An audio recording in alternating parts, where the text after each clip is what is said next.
Mes parents m'ont mise à la porte à 18 ans sans un sou. 10 ans après, ils m'ont rappelé, nous avons vendu notre maison, alors nous allons emménager dans ton appartement à Marseille.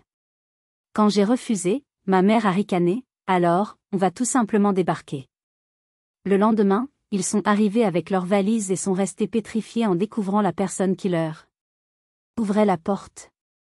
Mes parents m'ont brutalement mise à la porte le jour de mes 18 ans. Sans un sou, sans un regard en arrière, sans un mot de réconfort.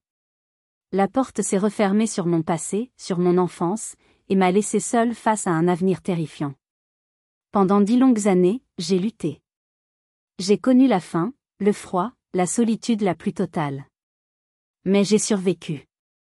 J'ai gravi les échelons, marche après marche, pour finalement construire ma propre vie, une vie stable et paisible. Et puis, un soir ordinaire, un soir tranquille, mon téléphone a sonné. C'était un numéro que je ne reconnaissais pas, mais une vibration glaciale a parcouru mon corps. Mon cœur, lui, a reconnu. C'était ma mère.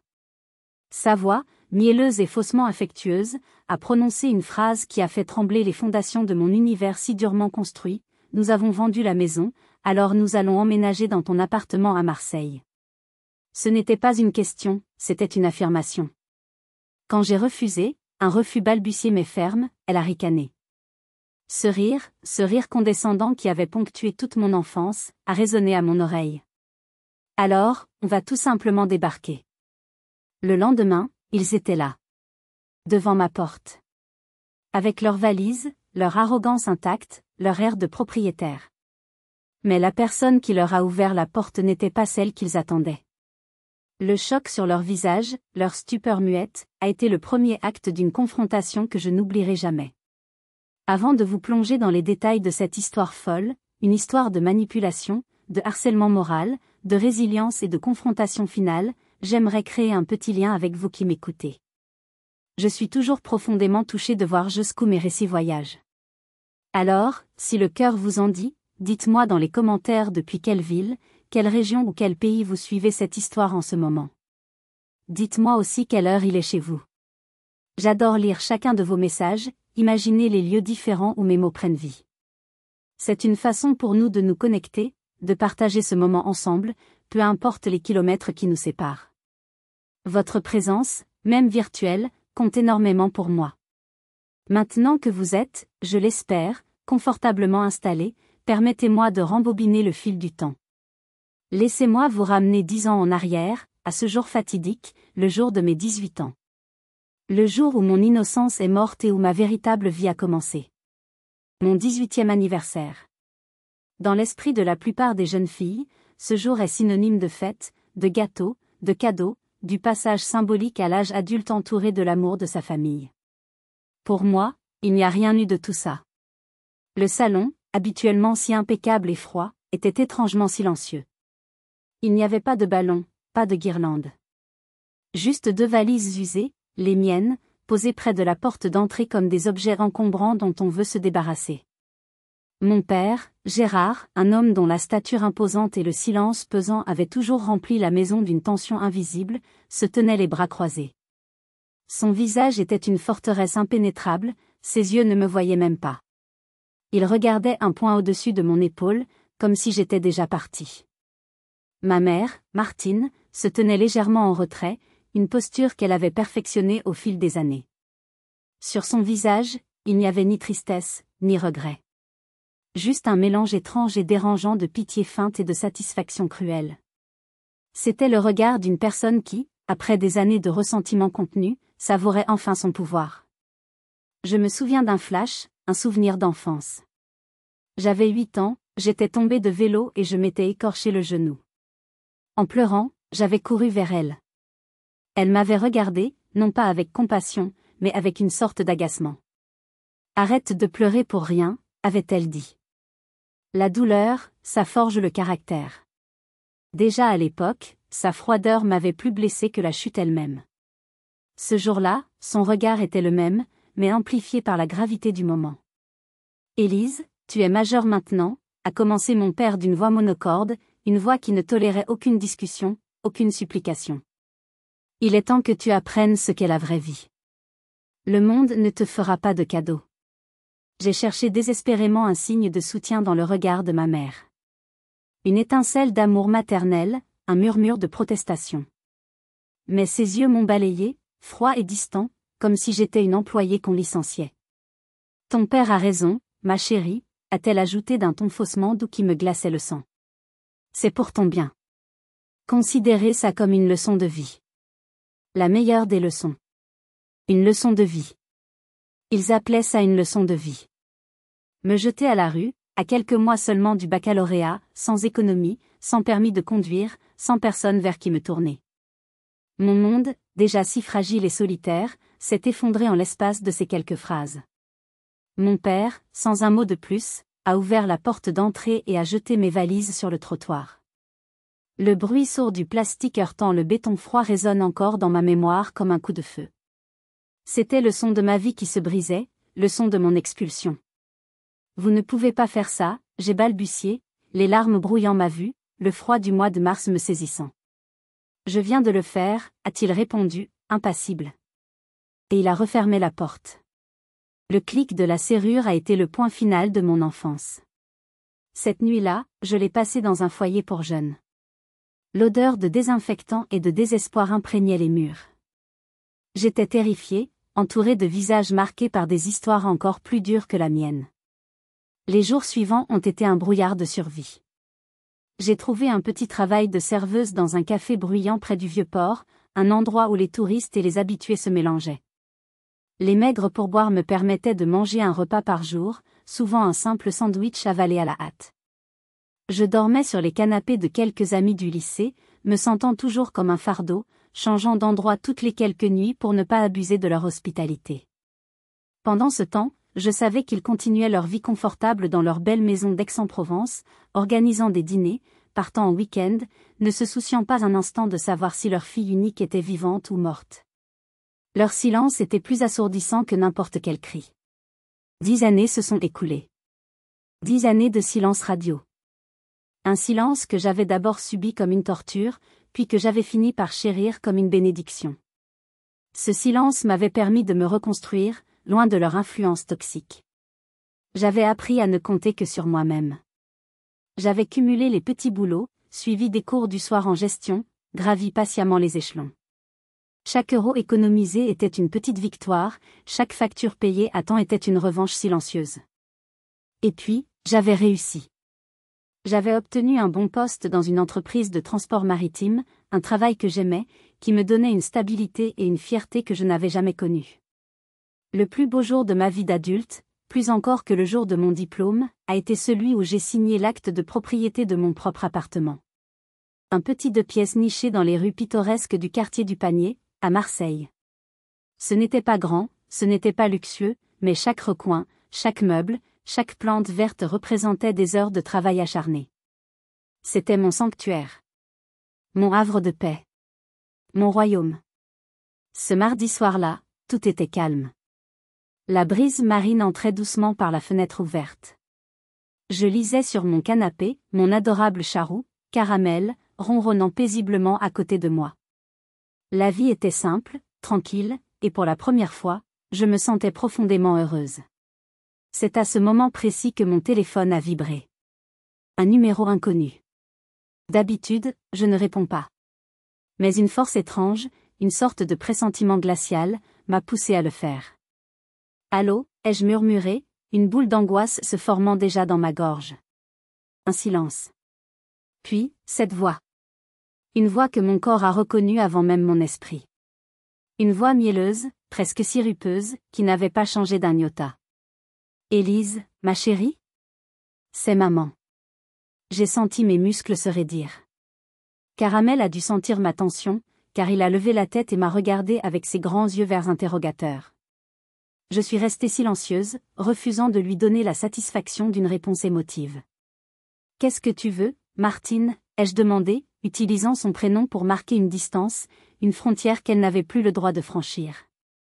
Oh, ne sois pas comme ça, ma chérie, a-t-elle roucoulé, ignorant délibérément mon ton froid. Je voulais juste prendre de tes nouvelles. Ça fait si longtemps. Ton père et moi, on pense souvent à toi, tu sais. On s'inquiète. Un mensonge. Un mensonge si énorme, si éhonté, que j'ai failli en rire. S'il pensait à moi, ce n'était certainement pas avec affection. Mon silence persistant a dû la déstabiliser, car elle a rapidement abandonné la fausse nostalgie pour une efficacité redoutable. Bon, je vais être direct. Il y a eu quelques changements de notre côté. Ton père a eu des problèmes au travail. Des investissements qui ont mal tourné. Nous avons dû vendre la maison d'Aix. Je sentais le piège se refermer. Ils n'auraient jamais vendu cette maison, leur trophée, leur symbole de statut social, à moins d'y être absolument contraint. Je suis désolé de l'apprendre, ai-je menti. En réalité, je ne ressentais qu'un vide glacial. Oui, eh bien. Elle a hésité, et c'est là que la bombe est tombée. Le fait est que nous n'avons nulle part où aller pour le moment. Le temps que les choses se tassent. Alors, on a pensé, on va venir s'installer chez toi. J'ai cru que j'avais mal entendu. Les mots flottaient dans l'air, absurdes, insensés. Quoi? On va venir chez toi, à Marseille. Juste pour quelques mois, le temps de se remettre sur pied. La colère, une lave en fusion, a commencé à monter du plus profond de mes entrailles. Non, ai-je dit, ma voix tremblante mais ferme. C'est hors de question. Il y a eu un petit rire condescendant à l'autre bout du fil. Le même rire que j'entendais quand j'étais enfant et que je faisais une bêtise. Allons, Élise, ne sois pas ridicule. On a vu les photos que tu as envoyées à ta cousine. Tu as un si bel appartement, c'est presque dommage que tu y vives seule. Ton père et moi, on te tiendra compagnie. Tu ne vas pas laisser tes propres parents à la rue, n'est-ce pas? Ce ne serait pas très charitable. Cette pique sur ma vie de célibataire, cette tentative de me faire culpabiliser, a ravivé la flamme de ma colère. Ce n'était pas de l'aide qu'ils cherchaient. C'était une prise de contrôle. Ils étaient jaloux de mon indépendance. Vous n'avez eu aucun scrupule à me laisser à la rue le jour de mes 18 ans, ai-je rétorqué. La réponse est non. Définitivement non. Vous ne mettrez pas un pied chez moi. Oh, Élise? A-t-elle soupiré, comme si elle parlait à une enfant capricieuse. Tu as toujours été si têtue. Écoute, ce n'était pas une question, ma chérie. C'est une information. Nous avons déjà pris nos billets de train. Nous serons à la gare Saint-Charles demain en fin d'après-midi. J'étais sidérée.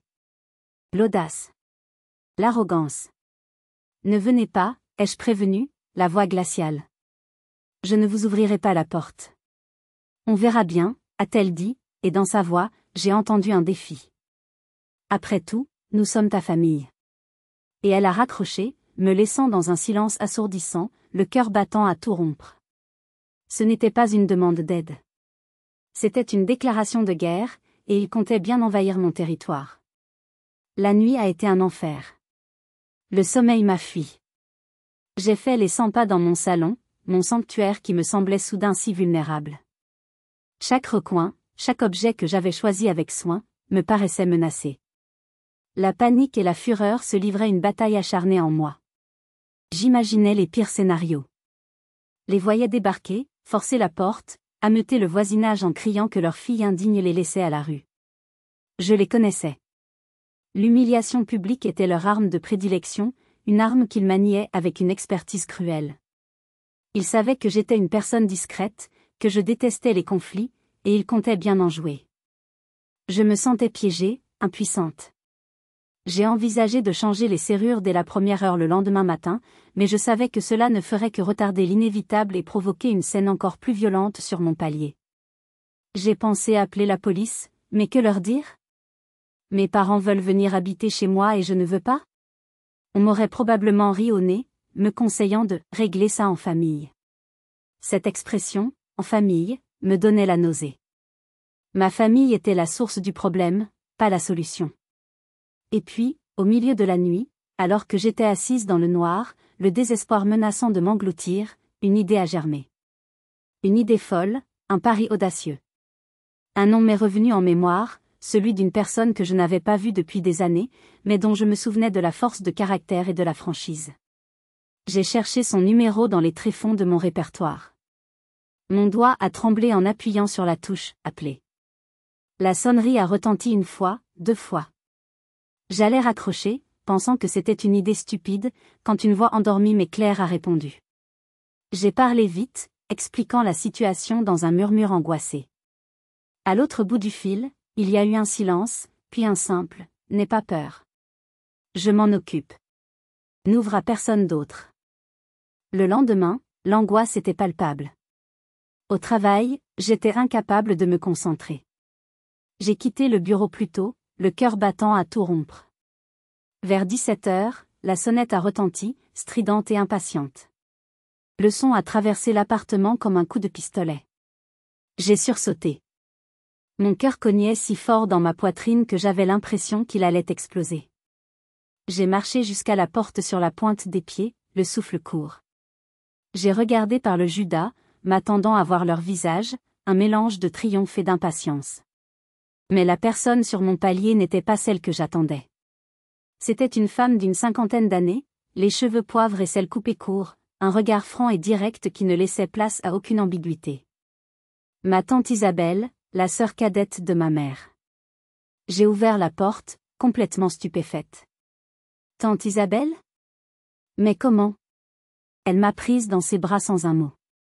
C'était une étreinte forte, rassurante, une étreinte qui me disait « Tu n'es plus seule. » Ta cousine Amandine m'a appelé ce matin, a-t-elle expliqué en entrant. Elle a entendu ta mère se vanter au téléphone hier soir qu'ils allaient récupérer leur dû en venant s'installer chez toi. J'ai sauté dans le premier train depuis Avignon. Je n'allais pas laisser ces deux-là te faire du mal à nouveau. Les larmes me sont montées aux yeux. Tante Isabelle avait coupé les ponts avec sa sœur des années auparavant, fatiguée de sa méchanceté et de sa superficialité. Savoir qu'elle avait tout laissé tomber pour venir me défendre a allumé une lueur d'espoir dans mes ténèbres. À peine avait-elle posé son sac qu'on a de nouveau sonné à la porte. Cette fois, c'était eux. J'ai regardé Isabelle, le cœur au bord des lèvres. Elle m'a fait un signe de tête encourageant, un regard qui disait « On y va ensemble ». J'ai ouvert la porte. Ils étaient là. Gérard et Martine. L'air fatigué par le voyage, mais le visage arborant cette expression de triomphe arrogant que je connaissais si bien. « Ah, te voilà enfin », a lancé ma mère en essayant de me faire la bise comme si de rien n'était. Je me suis instinctivement reculée. Son sourire s'est figé quand elle a vu Isabelle derrière moi. Le visage de mon père s'est immédiatement assombri. « Isabelle » a-t-il grogné, comme s'il crachait un mot sale.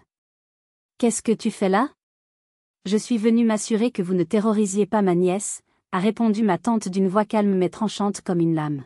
« Vous n'avez donc absolument aucune honte ? » Ma mère a retrouvé sa contenance, son visage se tordant dans une expression d'indignation outragée. « De quoi tu te mêles ? C'est une affaire de famille. Élise est notre fille, il est tout à fait normal qu'elle nous aide dans les moments difficiles. Vous avez perdu le droit de l'appeler votre fille le jour où vous l'avez jetée à la rue comme un déchet, a rétorqué Isabelle, sa voix montant d'un cran. La confrontation a eu lieu là, sur mon palier, les masques tombant un à un. Ma mère, furieuse, s'est tournée vers moi, le doigt pointé. « C'est toi. Tu as monté la tête à ta tante contre nous. Petite ingrate. Après tout ce qu'on a fait pour toi. Tout ce que vous avez fait pour moi, ai-je finalement réussi à dire, ma propre colère prenant le dessus sur la peur.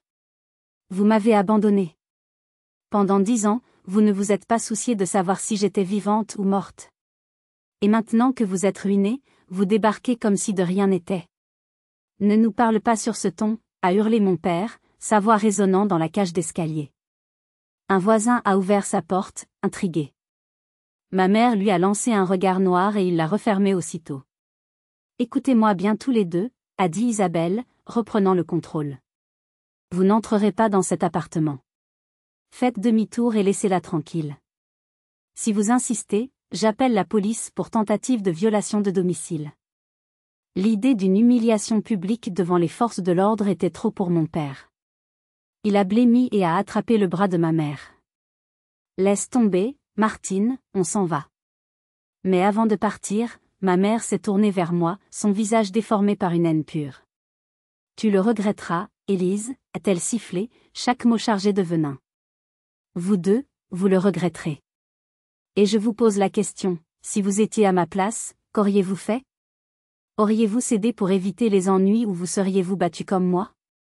Dites-le moi dans les commentaires, votre avis m'intéresse vraiment. J'avais gagné une bataille, mais sa menace résonnait dans ma tête. Et je ne savais pas encore à quel point ils étaient créatifs dans leur cruauté. Le départ de ma tante Isabelle quelques jours plus tard a été doux amer. Sa présence avait été un bouclier, une bouffée d'air frais dans l'atmosphère suffocante que mes parents avaient créée. Mais son retour à Avignon a laissé un vide immense et un silence menaçant. Je savais, au plus profond de moi, qu'ils n'avaient pas abandonné. La menace de ma mère n'était pas une parole en l'air. Leur orgueil avait été blessé, et leur vengeance n'en serait que plus terrible. Elle n'a pas été directe.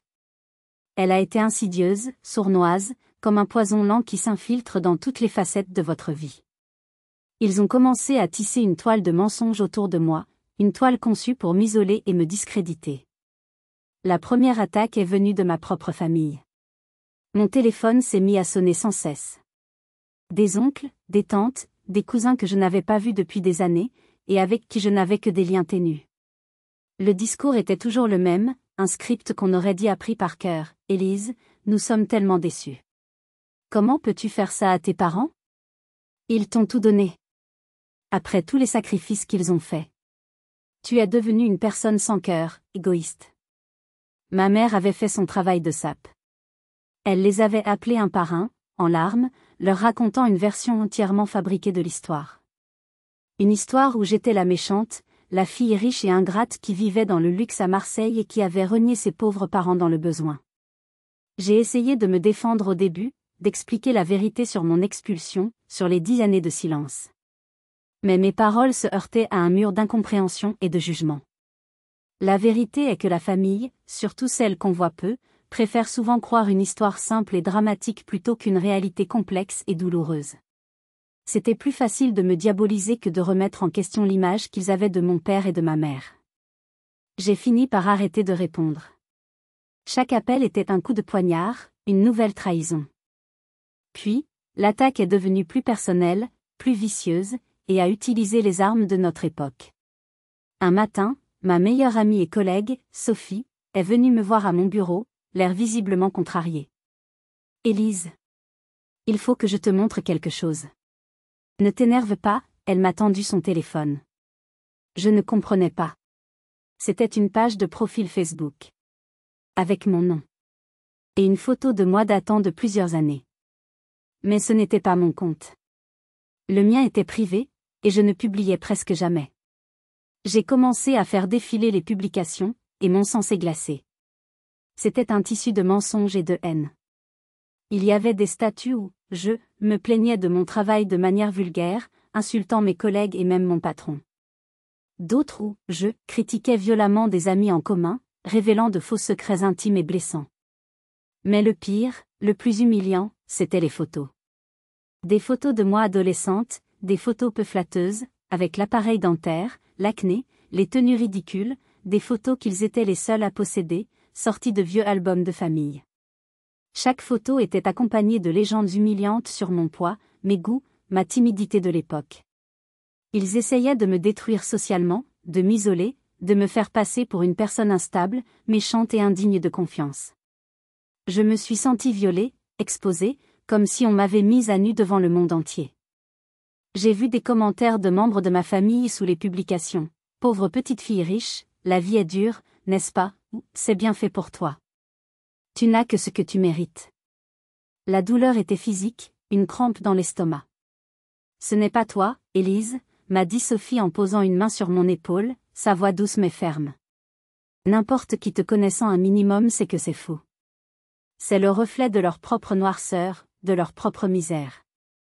Ne les laisse pas te atteindre. Avec son aide, nous avons signalé le profil. Facebook l'a supprimé en 24 heures. Mais le mal était fait. La confiance que j'avais en certaines personnes était brisée.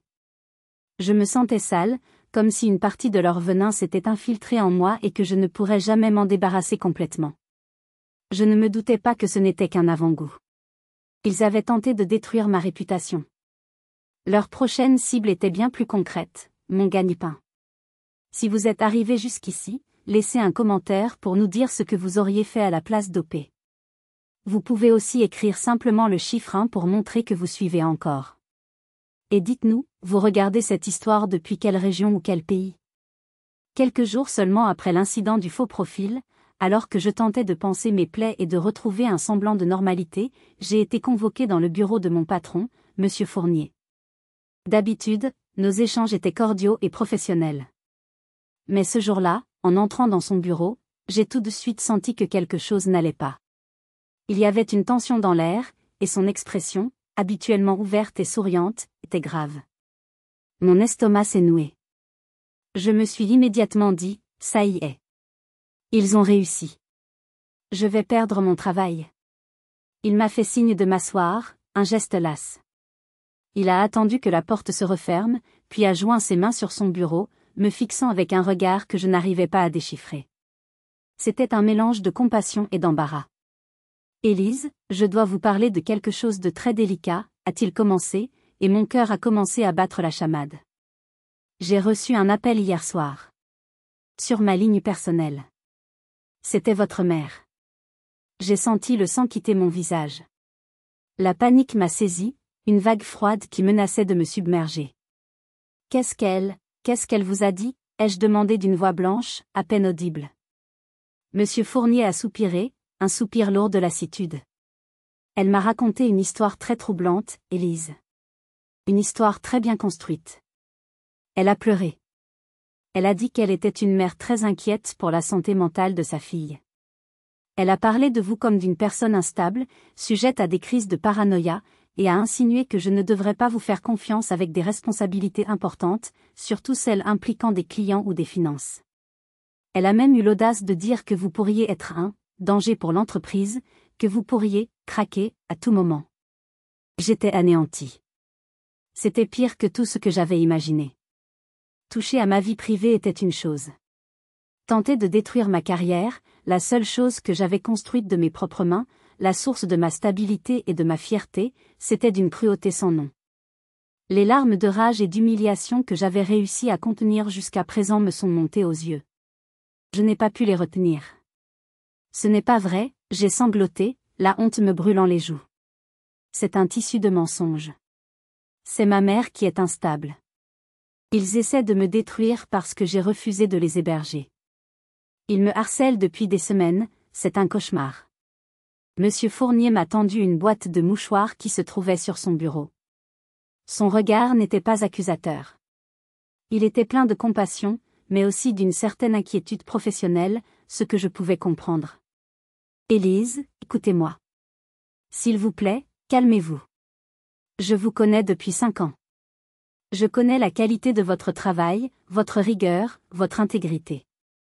Je ne crois pas un mot de ce que cette femme m'a dit. Son discours était trop théâtral pour être honnête. Un immense soulagement m'a envahi, une vague de gratitude si forte que j'ai failli pleurer de plus belle.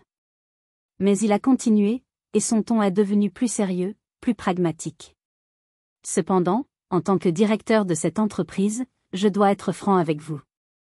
Cette situation, ce drame familial, commence à déborder sur votre vie professionnelle. Je vous soutiens, Élise, à 100%. Mais cela ne peut pas affecter l'entreprise. Le bien-être de nos employés et notre réputation sont primordiaux. Je ne peux pas me permettre d'avoir ce genre de drame qui interfère avec notre travail. Vous comprenez?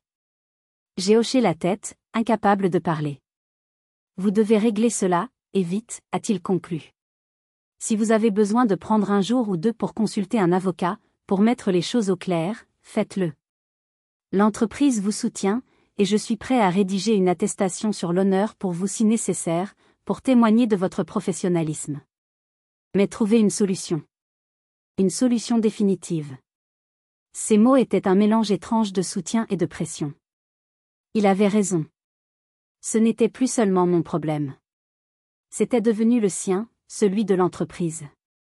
J'ai quitté son bureau ce jour-là avec un sentiment de gratitude, mais aussi avec un poids énorme sur les épaules.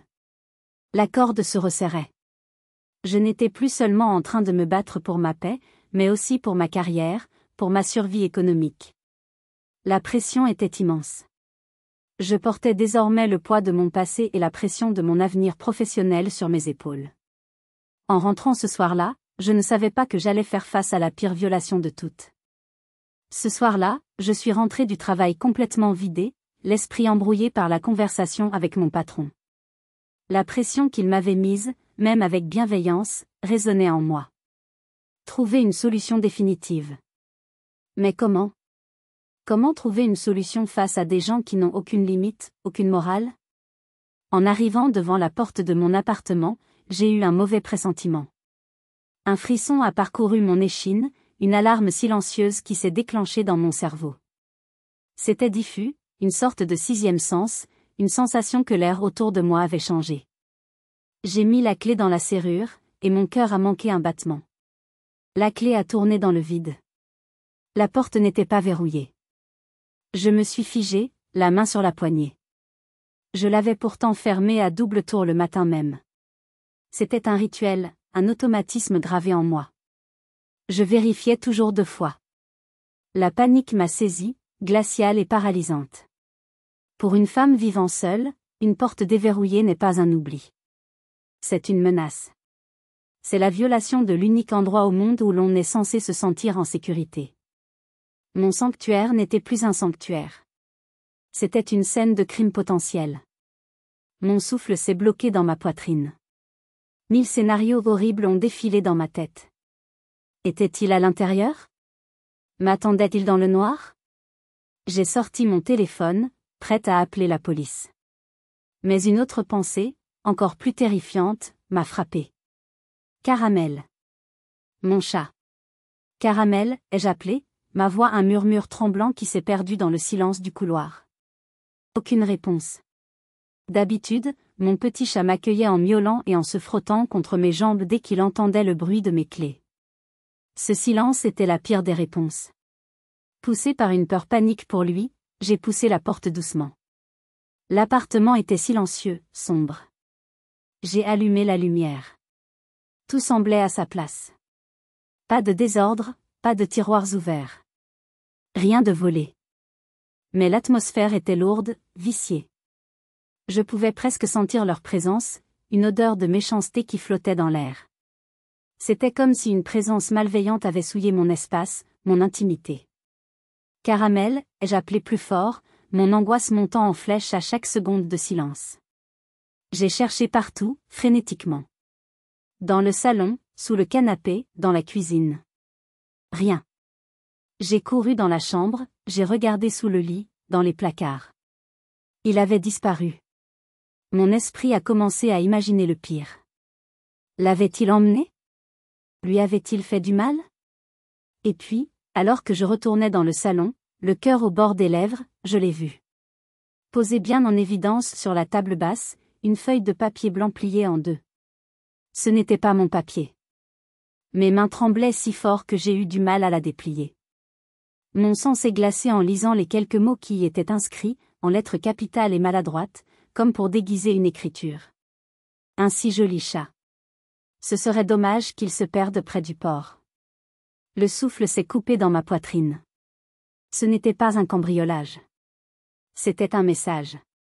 Un avertissement d'une cruauté inimaginable. Ils étaient entrés chez moi. Ils avaient touché à mes affaires, respiré mon air. Et ils s'en étaient pris à la seule créature innocente dans cette histoire, à mon seul compagnon des longues soirées solitaires. À cet instant précis, quelque chose s'est brisé en moi.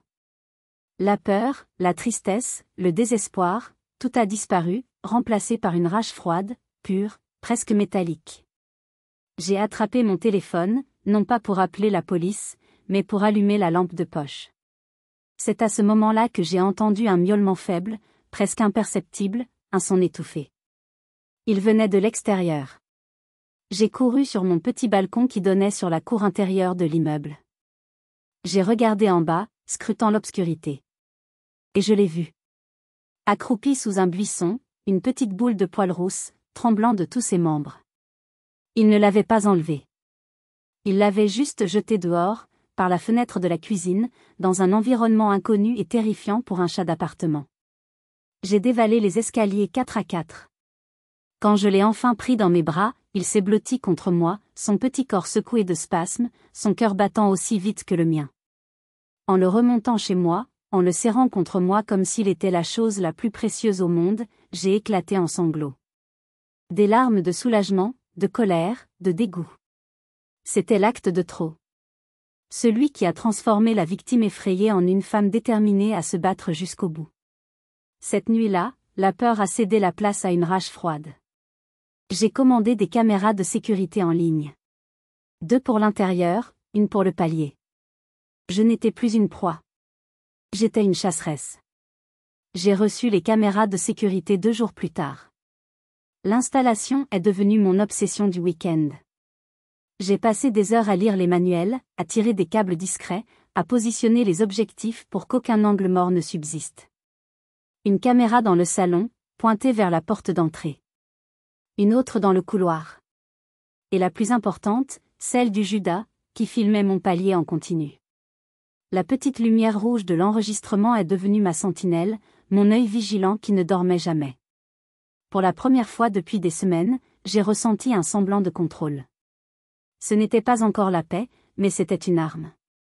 Les 2 semaines qui ont suivi ont été une guerre des nerfs. Je vivais dans un état d'alerte permanent.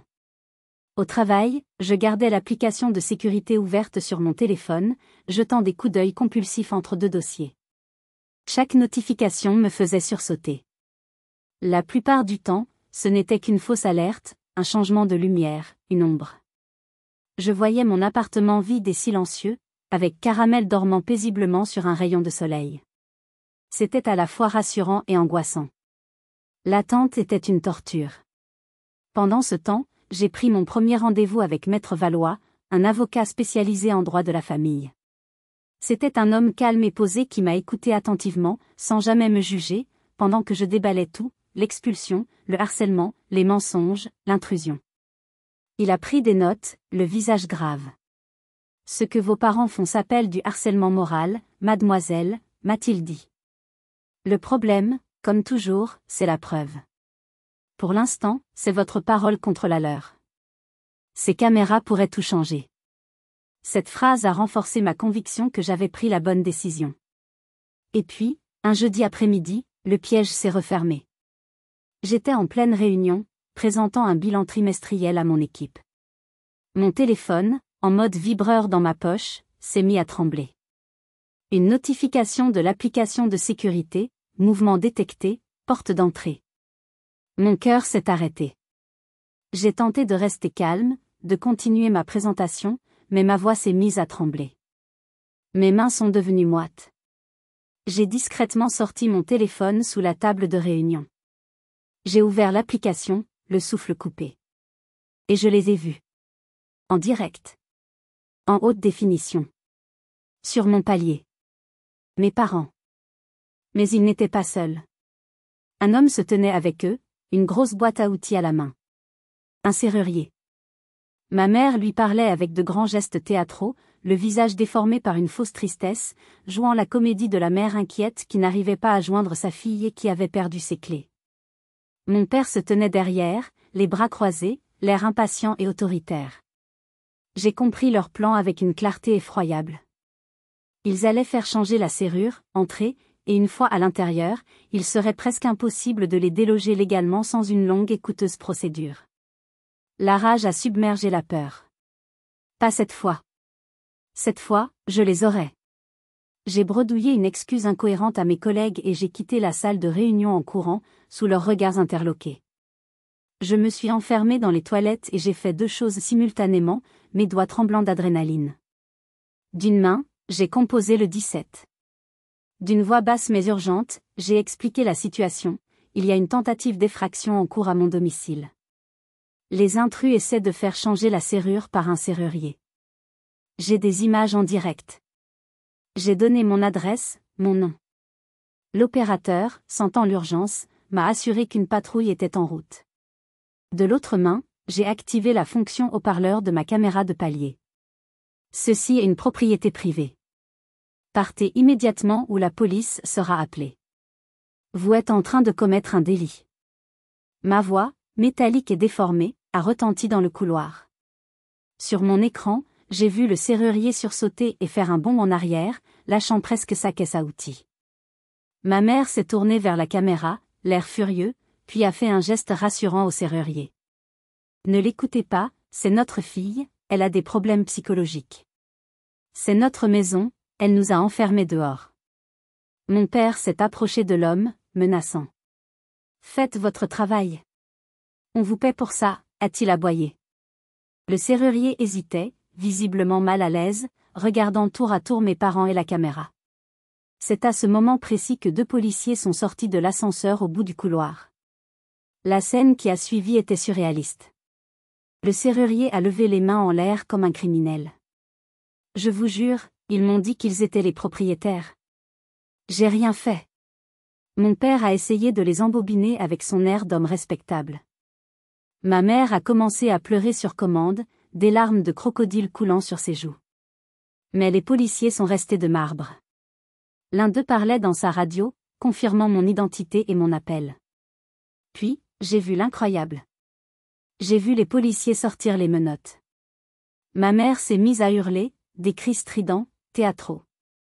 Vous ne pouvez pas faire ça. Nous sommes ses parents. Nous avons des droits. Vos droits s'arrêtent là où la loi commence, madame, a dit calmement un des policiers en lui passant les menottes. Et vous êtes en train de la violer. Le spectacle de leur humiliation aurait dû me remplir de joie. Mais alors que la voiture de police s'éloignait, un sentiment glacial m'a envahi. Ce n'était pas la fin. C'était juste le début de leur véritable vengeance.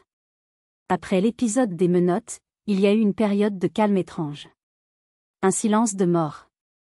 Ils avaient été relâchés après quelques heures au poste, avec un rappel à la loi sévère et une interdiction informelle de m'approcher.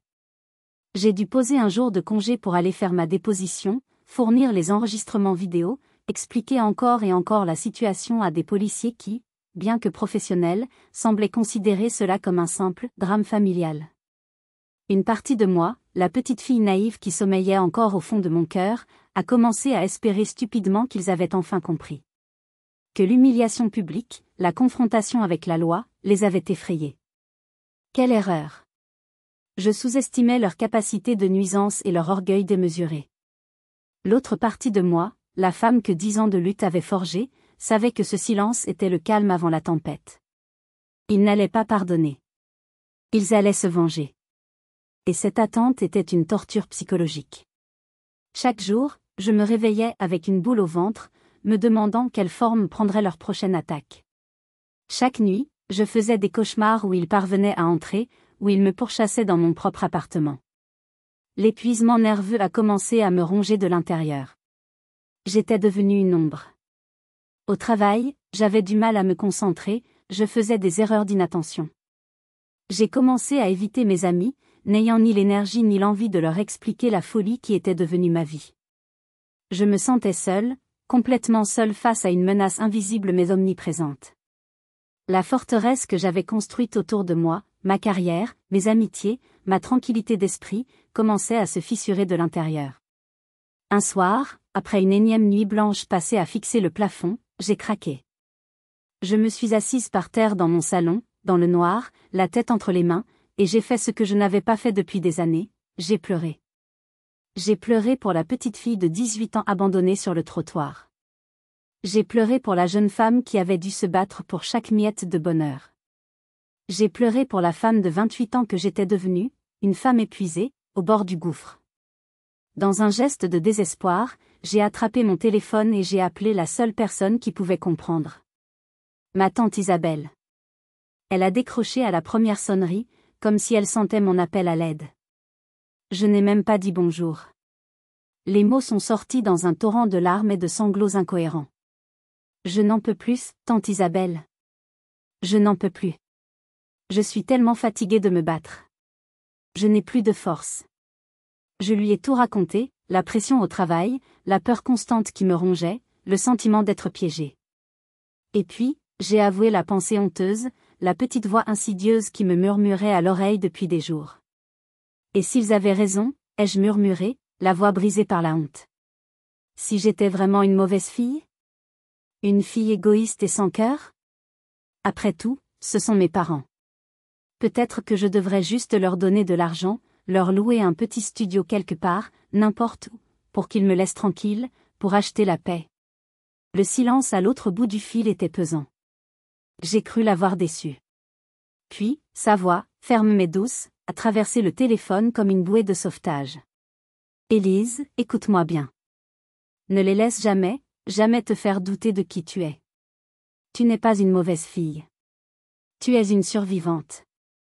Ce qu'ils te font, ce n'est pas de l'amour, ce n'est pas de la famille.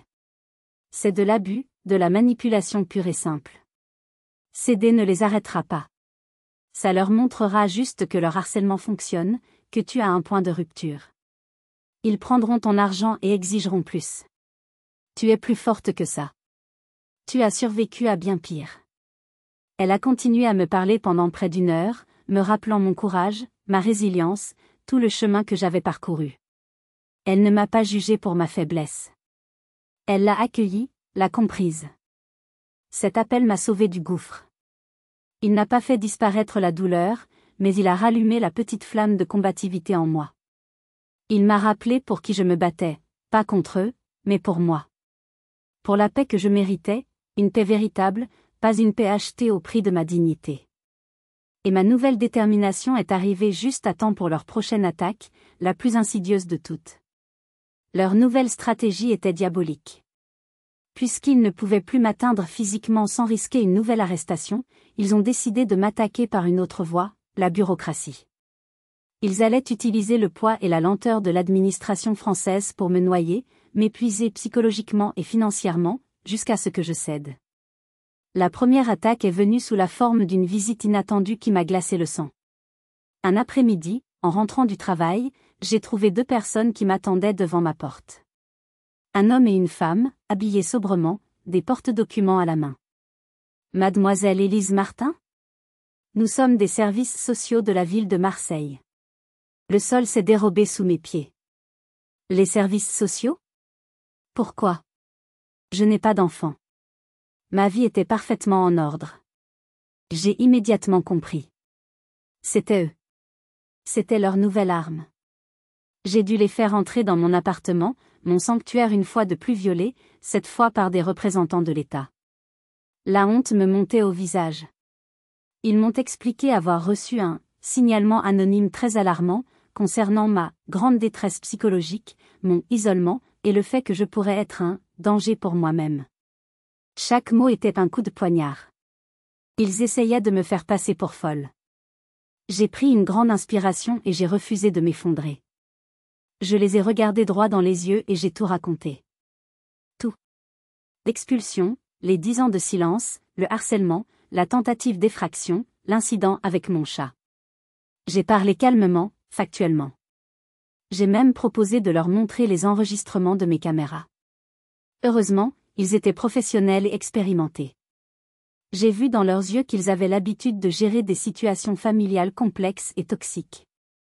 Ils m'ont cru. Ils se sont excusés pour l'intrusion et m'ont assuré que le dossier serait classé sans suite avec une note sur le caractère malveillant de l'appel.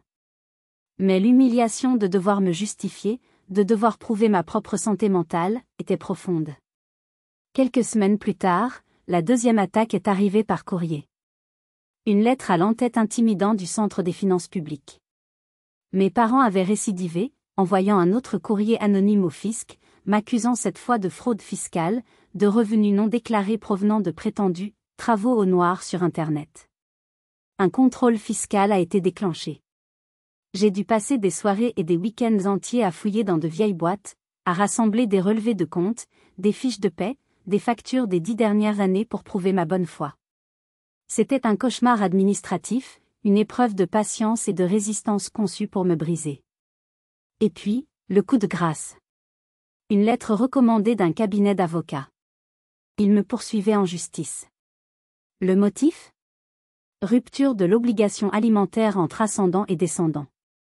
Selon leur avocat, la loi m'obligeait à subvenir à leurs besoins. Ils demandaient au juge de leur accorder une pension alimentaire mensuelle, et surtout, un droit de résidence permanent dans mon appartement. C'était délirant, mais c'était aussi terrifiant. Le jour de l'audience, la salle du tribunal semblait froide et impersonnelle. Ma mère, vêtue sobrement pour l'occasion, a joué la comédie de sa vie. Elle s'est levée et, avec des larmes de crocodile coulant sur ses joues, elle a raconté au juge comment ils avaient tout sacrifié pour mon éducation. Nous lui avons tout donné, monsieur le juge. Et aujourd'hui, alors que nous avons tout perdu à cause de la crise, elle nous ferme sa porte au nez. Quel genre de monstre fait ça à ses propres parents? La salle était silencieuse. J'ai senti le regard du juge se poser sur moi, un regard scrutateur. J'ai cru que j'allais vomir. Puis mon avocat, Maître Valois, s'est levé. Calmement, méthodiquement, il a démonté leur récit pièce par pièce, comme un chirurgien. Il a présenté le rapport de police pour la tentative d'effraction. Il a fait lire l'attestation sur l'honneur de monsieur Fournier, décrivant l'appel calomnieux de ma mère. Il a déposé les rapports des services sociaux et du fisc, prouvant le caractère répétitif et malveillant de leur signalement. Enfin, il a appelé ma tante Isabelle à la barre. D'une voix claire et forte, elle a décrit des décennies de manipulation, d'égocentrisme et de cruauté psychologique. Le visage de mes parents s'est décomposé au fur et à mesure que leur château de mensonges s'effondrait sous le poids des preuves. Finalement, le juge a pris la parole, son expression sévère. Il s'est adressé directement à eux. Votre demande est non seulement rejetée, mais elle est abusive. Vous avez tenté de manipuler cette cour avec un récit fallacieux. Vous avez abandonné votre fille quand elle avait le plus besoin de vous, et vous revenez aujourd'hui non pas par amour, mais par pur intérêt financier. L'audience est levée. J'avais gagné devant la loi, mais j'ai compris en croisant le regard haineux de ma mère que la guerre n'était pas finie. Il ne leur restait plus qu'une seule carte à jouer, la plus destructrice de toutes. La défaite judiciaire, l'humiliation publique devant un juge, aurait dû les arrêter. Pour n'importe quelle personne normalement constituée, cela aurait été le signal qu'il était temps de laisser tomber. Mais mes parents n'étaient pas des personnes normalement constituées. Leur narcissisme et leur sentiment que tout leur était dû les rendaient incapables d'accepter la défaite. L'échec ne les a pas calmés. Il les a rendus encore plus désespérés, et donc plus dangereux. Leur dernière attaque a été la plus lâche, la plus calculée pour me faire un maximum de dégâts. Un lundi matin, en arrivant au bureau, j'ai immédiatement senti une atmosphère étrange. Des regards fuyants dans les couloirs, des chuchotements qui s'arrêtaient brusquement quand j'approchais. Mon cœur s'est serré. Je connaissais ces signes. La paranoïa, nourrie par des semaines de harcèlement, s'est emparée de moi. Vers 11 heures, l'interphone de mon bureau a sonné. C'était la secrétaire de monsieur Fournier. Élise, monsieur Fournier aimerait vous voir dans son bureau, s'il vous plaît. Sa voix était neutre, mais j'ai décelé une pointe de pitié. Cette fois, quand je suis entré dans son bureau, son visage n'exprimait plus la compassion, mais une profonde exaspération et une certaine lassitude. Il avait l'air fatigué. Fatigué de moi, de mes problèmes. Il m'a tendu une enveloppe sans même me dire bonjour. Ceci est arrivé au service des ressources humaines ce matin. C'est une lettre anonyme. Lisez. Je l'ai ouverte, les mains moites. La lettre était tapée à l'ordinateur, pour ne pas qu'on reconnaisse l'écriture. Elle était adressée à la direction de l'entreprise et au service des ressources humaines. Elle m'accusait de vol. Mais ce n'était pas une accusation vague. Le texte était précis, détaillé, absolument diabolique. Il affirmait que j'utilisais ma position pour détourner des petites fournitures de bureau, que j'arrondissais systématiquement mes notes de frais de quelques euros, et le pire de tout, que j'avais été vu par un témoin anonyme, en train de prendre de l'argent dans le portefeuille d'une collègue laissée sans surveillance dans les vestiaires. C'était un tissu de mensonges, mais c'était écrit de manière si convaincante, avec des dates et des détails plausibles, que cela semait inévitablement le doute. C'est faux, ai-je murmuré, sentant les larmes monter. C'est absolument faux. C'est eux. Je le sais, Élise, a dit mon patron en se frottant les tempes, un geste qui trahissait son épuisement. Le problème, ce n'est pas que je vous crois ou non. Le problème, c'est que les RH ont reçu une accusation formelle de vol. Selon le protocole de l'entreprise, ils sont légalement obligés de lancer une enquête interne. Une enquête. Ce mot a résonné dans ma tête comme un glas. Cela voulait dire des interrogatoires avec les RH. Des regards suspicieux de mes collègues.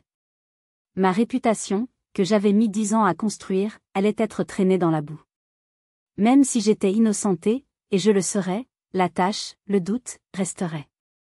C'est à ce moment-là que quelque chose en moi a basculé. Ce n'était pas une explosion de colère. C'était un calme étrange, une clarté glaciale. L'épuisement, la lassitude, la peur, tout a été balayé par une certitude absolue. C'en était assez. J'en avais assez de réagir. J'en avais assez de me défendre. Il était temps de contre-attaquer.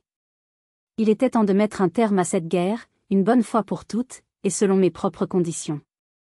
Ce soir-là, je ne suis pas rentrée chez moi en pleurant. J'ai travaillé tard, finissant mes dossiers avec une concentration presque inhumaine. Puis, j'ai pris mon téléphone et j'ai envoyé un simple SMS à ma mère, un message court, froid et sans appel, sachant qu'elle le montrerait immédiatement à mon père. Rendez-vous demain 14h au café sur la place Castellane. Soyez là. C'est la dernière fois que nous nous parlerons.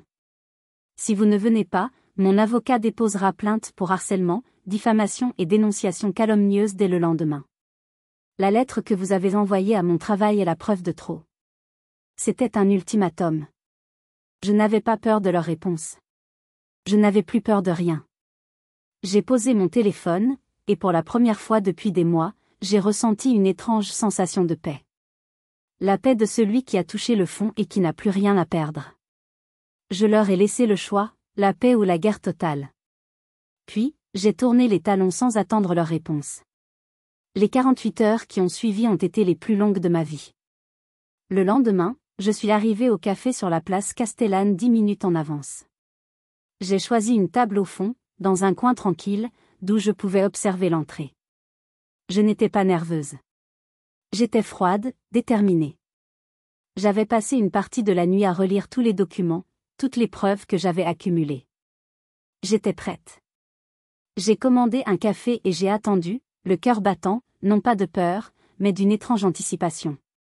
C'était le calme de celui qui s'apprête à livrer la bataille finale. Ils sont arrivés à 14 heures précises.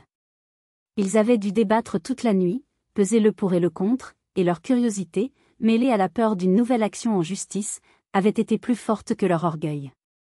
Ils se sont assis en face de moi, méfiants, sur leur garde. Ils avaient l'air usés. Ma mère avait maigri, ses traits étaient tirés et durs.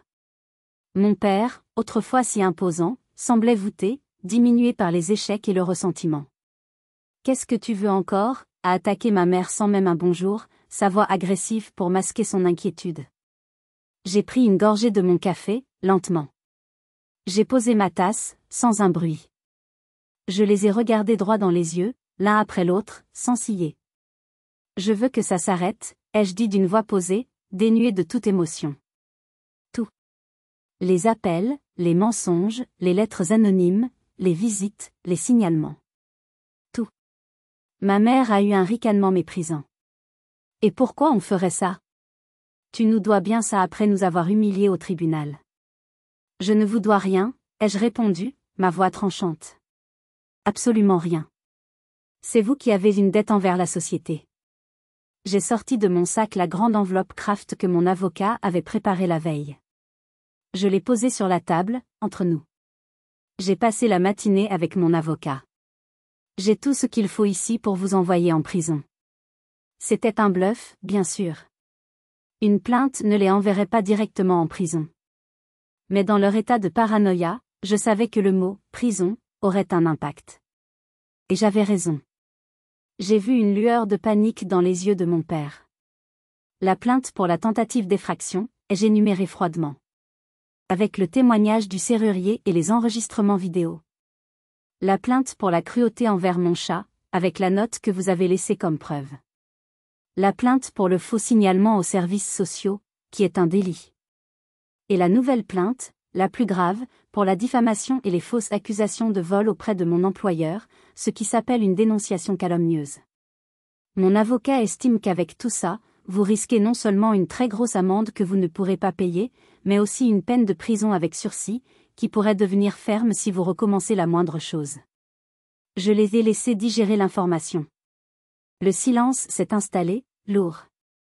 On n'a pas d'argent pour payer une amende, a balbutié mon père. C'était la première fois que je l'entendais admettre sa détresse, sa défaite. C'est votre problème, pas le mien, ai-je dit froidement. Mais je suis prête à ne pas déposer cette plainte. À une seule et unique condition. J'ai sorti un autre document de mon sac, un accord légal rédigé par Maître Valois. Je l'ai poussé vers eux sur la table. Vous allez signer ça. C'est un accord de cessation de contact. Dans cet accord, vous vous engagez, sous peine de poursuites immédiates, à ne plus jamais, sous aucun prétexte, me contacter, ni par téléphone, ni par courrier, ni en personne. Vous vous engagez à ne plus jamais parler de moi à qui que ce soit, ni à mon employeur, ni à la famille, ni à personne. Vous vous engagez à disparaître de ma vie. Définitivement. Tu ne peux pas nous demander ça. Nous sommes tes parents, s'est écriée ma mère, une dernière tentative de manipulation émotionnelle. Non, ai-je dit, et pour la première fois, ma voix s'est brisée un instant. Vous êtes mes géniteurs. Mes parents, je ne les ai jamais vraiment connus. Des parents, ça protège, ça aime, ça ne détruit pas. Je me suis levée, laissant les documents sur la table. Mon avocat vous enverra les copies par courrier recommandé. Vous avez 48 heures pour les signer et les lui renvoyer. Si je ne les ai pas reçus à temps, la plainte partira. C'est votre dernier choix. La paix ou la guerre. Mais sachez-le, si vous choisissez la guerre, cette fois, je la gagnerai et je ne m'arrêterai pas. Sur ces mots, j'ai tourné les talons. Je n'ai pas attendu leur réponse. Je n'ai pas regardé en arrière. En sortant du café, en respirant l'air frais de Marseille, j'ai senti le poids de 10 années de souffrance commencer à se soulever de mes épaules. Je ne savais pas s'ils allaient signer, mais pour la première fois, je n'avais plus peur. J'avais repris le contrôle de ma propre histoire. Les 48 heures qui ont suivi ont été un supplice. Et puis, l'appel de mon avocat est arrivé. Élise, je voulais juste vous informer que j'ai reçu l'enveloppe. Les documents sont signés. Un souffle que je ne savais pas retenir s'est échappé de mes poumons. C'était fini. Vraiment fini. J'ai raccroché, je me suis assise sur mon canapé, j'ai pris Caramel dans mes bras et j'ai pleuré. J'ai pleuré pendant des heures. Ce n'étaient pas des larmes de rage ou de tristesse. C'étaient des larmes de libération. Mais aussi des larmes de deuil. Le deuil de la famille que je n'avais jamais eue. J'avais gagné ma liberté, mais j'avais perdu pour toujours l'illusion d'avoir des parents. J'ai compris que les cicatrices de cette guerre resteraient. Mais pour la première fois, je sentais que je pouvais enfin commencer à guérir. Mon histoire est une histoire de survie, de résilience et finalement, de libération.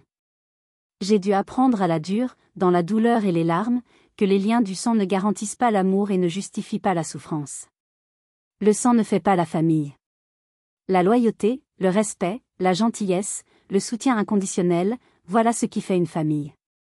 Et j'ai réalisé que j'en avais une petite famille choisie mais précieuse, ma tante Isabelle, qui a traversé la France pour moi, mon patron Monsieur Fournier, qui a cru en moi plutôt qu'en des mensonges, mon amie Sophie, qui a été mon roc, et tous ceux qui m'ont soutenu sans jamais me juger.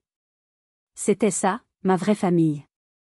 Je ne sais pas ce que mes parents sont devenus, et sincèrement, une partie de moi a choisi de ne pas le savoir. Je ne leur souhaite pas de mal. Je ne leur souhaite rien du tout. Ils sont devenus des étrangers pour moi, des fantômes d'une autre vie, une vie qui n'est plus la mienne. Cette épreuve m'a appris une leçon fondamentale, une leçon que je veux partager avec vous aujourd'hui. Vous avez le droit de protéger votre paix. Vous avez le droit de choisir votre santé mentale et votre bien-être plutôt que de maintenir des liens toxiques, sous prétexte que c'est la famille. Parfois, l'acte le plus courageux et le plus aimant que l'on puisse faire pour soi-même est de couper les ponts. De dire stop. De fermer la porte, non pas par haine, mais par amour-propre. Cette histoire est la mienne, mais je sais au fond de moi que je ne suis pas la seule à avoir vécu une telle épreuve. Le harcèlement familial est un sujet souvent tabou, un poison silencieux qui détruit des vies derrière les murs des maisons. C'est pourquoi votre voix est si importante. Si vous avez vécu une situation de conflit familial qui a changé votre vie, si vous avez dû faire des choix difficiles pour vous protéger, partagez votre expérience dans les commentaires. Racontez-nous comment vous vous en êtes sorti. Vos mots peuvent être une lueur d'espoir, une bouée de sauvetage pour une personne qui se sent seule et désespérée en ce moment. N'oubliez pas de laisser un like sur la vidéo si mon histoire vous a touché ou vous a fait réfléchir. Votre soutien m'aide énormément et me montre que je ne suis pas seule. Et surtout, abonnez-vous à la chaîne pour ne pas manquer les prochaines histoires. Merci infiniment de m'avoir écouté jusqu'au bout. Prenez grand soin de vous et souvenez-vous, toujours, que vous méritez d'être entouré de personnes qui vous élèvent, pas de celles qui vous tirent vers le bas.